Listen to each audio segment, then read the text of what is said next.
ದಾಲ್ ಪಾನೀಯ ಖಾದ್ಯ ಮಾಡುವಂತಹ ಕ್ರಮ.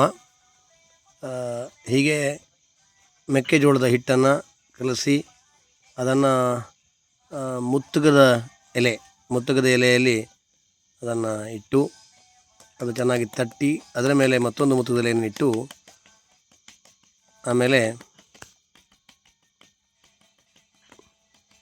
ಅದನ್ನು ಬೇಯಿಸ್ತಾರೆ. ದಾಲ್ ಪಾನೀಯ ಅಂತ ಅದು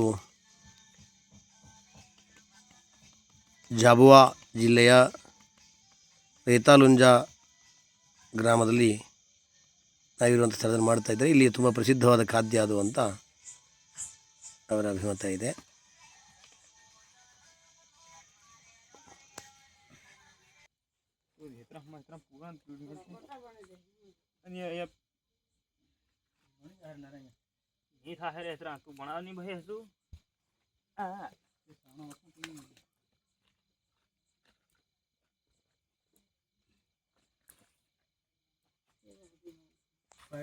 ದಾಲ್ ಪಾನೀಯವನ್ನು ಈ ರೀತಿಯಾಗಿ ಬೆಂಕಿಯಲ್ಲಿ ಅದನ್ನು ಬೇಯಿಸ್ಲಿಕ್ಕಾಗತ್ತೆ. ಅದರ ರುಚಿಯನ್ನು ಸವಿದು ನೋಡಬೇಕು ನಾವು.